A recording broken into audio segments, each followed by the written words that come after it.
Welcome back to the carbuyingtipscom YouTube channel. Usually we're out there helping you save money and avoid scams when buying a car, but today we're going to troubleshoot a problem that this C6 Corvette is having, where when you put it in reverse, the backup lights do not come on.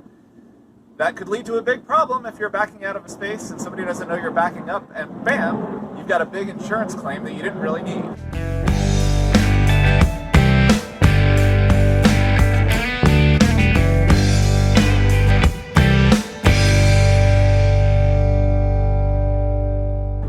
So the first thing we're going to do is check the bulbs. We're going to hit the key fob and see what happens.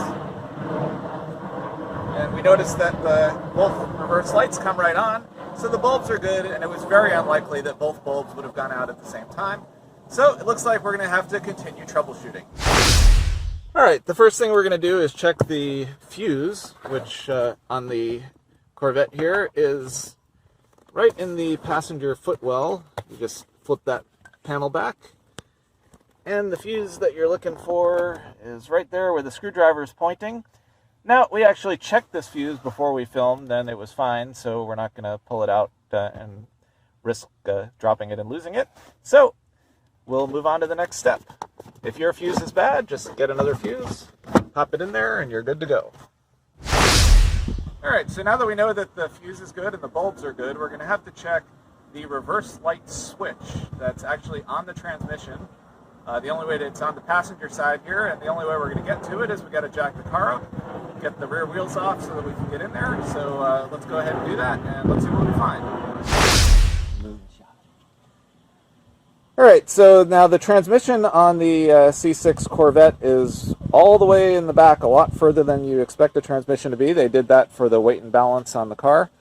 So what we're going to have to do is remove the passenger side rear wheel and jack the car up. Alright, so now we're going to need to jack up the vehicle in order to get under there and access the switch. So what we have here is a low-profile hydraulic jack. A standard size jack will not fit underneath the Corvette because of how low to the ground it is. So we need this. We have this Arcan 3.5-ton low-profile hydraulic jack, and we're also going to use this block of wood here so that when we're jacking it up, you don't have metal touching metal. And now we also have, for safety, very important, whenever you're going to get underneath the vehicle, to always use a jack stand.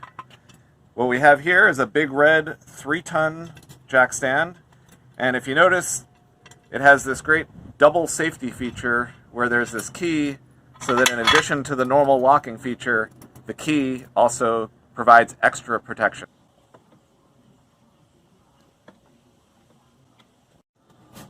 So we've got the car jacked up. Always remember, for safety, chock your wheels, and we've got a jack stand back here. So what we're going to be doing is we're going to be heading under the vehicle to show you the location of where the switch is, the backup switch on the transmission, so that we can troubleshoot further. Alright, so here we are under the vehicle. There's the exhaust pipe. What we're going to do is look on the transmission here, and towards the front of the car you will see right there is, hopefully you can see it there. It's kind of hard to get the camera in here, but there it is, the switch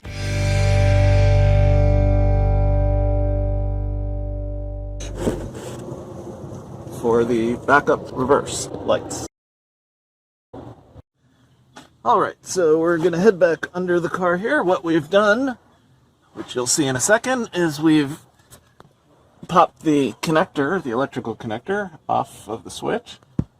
And you'll see it there, dangling down. And what we're going to do, there's two parts to the system. There's the switch on the transmission, and there's a relay in the fuse box. Either of them could be bad. So what we're going to do is we're going to make a little jumper, and we're going to put a jumper on this connector and simulate that the switch is closed, and we're going to see what happens.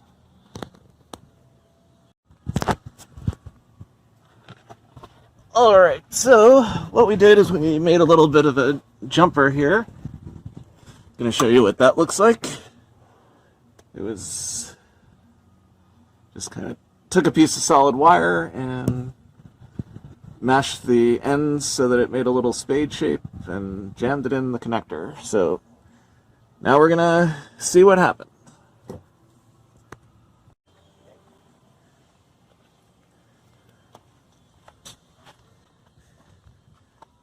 All right, Willow, fire it up.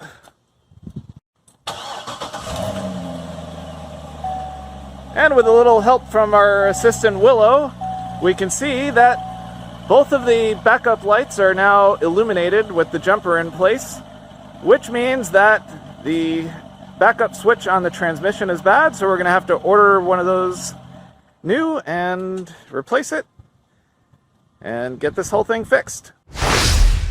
Alright, we're back. We ordered a brand new part from Amazon, and we'll put the link below so that if you need one, you can easily get it. Right here, the acdelco, amazingly made in the United States of America, so you don't have to worry about tariffs raising the price up. And so we'll open it up here, and then we'll real quickly show you how it actually works. Alright, so basically it's a very simple switch here. We have it hooked up, multimeter set so that when there's a short, it makes a beep. So what we're going to do is put that on the leads, and if you press the little button on the front here, you hear the beep. That's the way it's supposed to work. So now let's go take out the old one and see what that one does. Alright, so we went under and got the old switch out, and we wanted to show you the tools that we needed to use in order to accomplish that task. So when we first started, we thought we'd just use a simple wrench, and unfortunately we ran into a couple of issues. On the open end side, the thickness here was too thick, and there's ribs on the transmission which we kept hitting, so we could not actually access the part. So then we decided to use the closed end, and the problem there is you can probably see there's a very slight angle to the wrench here, and that was causing the wrench to hit the exhaust pipe, which is not a good thing. And so we couldn't use the wrench, so we decided that we'd go use a socket. So we decided we're going to need a deep well socket because the electrical connector here needs to fit in there and it will not fit into a standard socket. So we grabbed a 1/2-inch drive 7/8 deep well socket, and we found that the problem is that we needed to also use a breaker bar here, and because that part's been in there for years, so it was really tight. And when we put this on the breaker bar and went under the vehicle, there was just too much thickness here between the end of the socket and the breaker bar, and it couldn't fit. So we needed to use a little bit of creativity. So what we did is we went and we got a 3/8-inch drive deep well socket and an elbow, as well as a 1/2-inch to 3/8 adapter. So we went and we made this little MacGyver tool here and made it where we have all kinds of range of motion. We were able to get underneath there and break the threads. Once we broke the threads, then it just became simple. Grab the standard socket wrench, and we're able to remove the part very easily.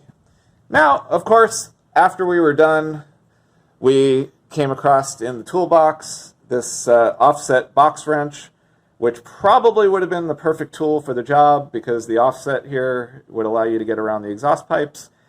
And as you know, whenever you're doing a project, whatever tool you need, you can't find, and then you find it later when it doesn't do you any good. And I just wanted to show you here the reason why we had to go to the 3/8-inch drive, because if you look at how long the 1/2-inch drive deep well socket is, it's 3 1/4 inches.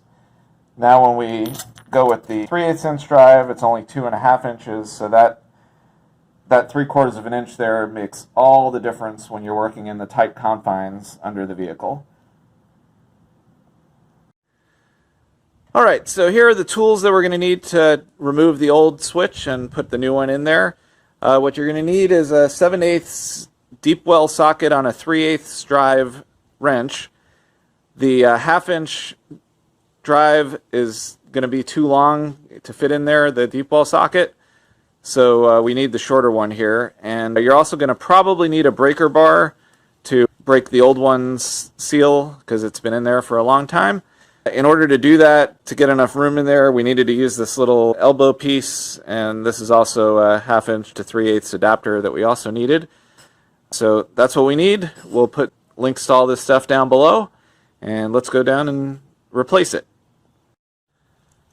Alright, so we've got the new part in there, and let's crank it up and see what happens. We'll throw it in reverse, and there's the reverse lights, just like they're supposed to be on.